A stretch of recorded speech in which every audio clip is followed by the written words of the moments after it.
مرحبا بكم أو في سلسلة قصتكم بصوتي.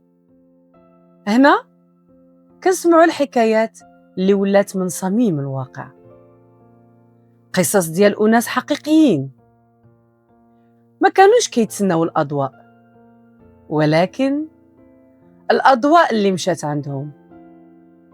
الليلة غادي نعيشوا مع بعض قصة شابة خرجت من قلب الزنقة، من البساطة، من المعاناة، ووقفات وسط الميدان العسكري رافعة الراية، لابسة الزي، باش تقول للعالم الوطنية ماشي كلمة، الوطنية حياة. هذه هي حكاية ليلى، البنت اللي قلبت صفحة الشقاء وكتبت عنوان جديد في كتاب حياتها. سلام. ملي كتكون بنت من حي شعبي عاشت التهميش وتكبر وتحلم تشرف البلاد من قلب التكنة، ديك الساعة كتفهم المعنى الحقيقي ديال الوطنية. ليلى البنت اللي كانت كتبكي في الليالي ديال البرد، اليوم كتبكي ممتع من الفخر في حفل التخرج. ليلى كانت كتبيع النعناع مع خالتها في السويقة، الأب مات وهي صغيرة، الأم خدامة كعاملة تنظيف. ووسط هاد الفوضى ليلى عمرها ما دارت شي حاجة د العيب، عمرها ما هربات أو تخدرات، عمرها ما قالت على الشقاء ما بقيتش قادر.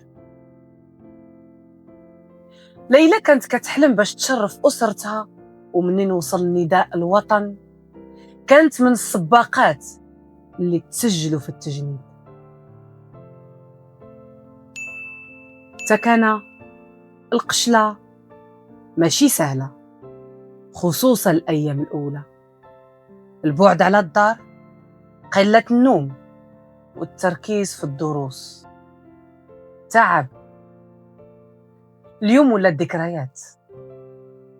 ليلى ما استسلمتش واستمرت، طلعت في الرتبة وحدة وحدة، عطوها لقب الضابطة الحديدية، حيث قلبها كان رزين وكلامها كان فيه احترام، لكن صارمة ملي كتكون خدامة. نهار التخرج لبست ليلى البدلة الرسمية، مشات الأم ديالها لأول مرة في حياتها لمدينة كبيرة، لابسة بالغومن ديال البيض على راسها ومستورة بجلابة، كتسول الناس فين القاعة الحفل. ومنين نادت المقدمة الضابطة ليلى الأولى على دفعتها، الأم بكات وحضنات البنت اللي ما بقات سميتها ليلى بنت خديجة، ولات الضابطة ليلى. كاينين بزاف بحال ليلى،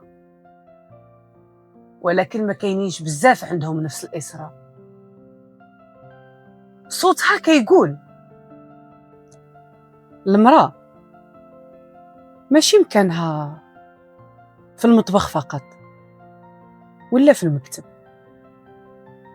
المرأة مكانها فين ما قدرت تبني، تحمي وتخدم بلادها. ليلى من بنت في السوق لضابطة في التكنة، هاد البلاد فيها الأمل مادام فيها نساء بحال ليلى. ليلى ما كانش استثناء، ولكن الإصرار ديالها خلاها استثناء. كل واحد فيكم كيسمعني دابا،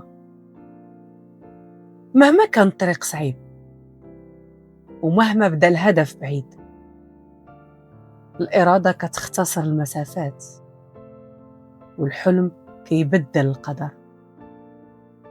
بلادنا كتحتاج القلوب ما كتخافش، وعقول ما كتعياش، ونساء ورجال كيخدموا بشرف.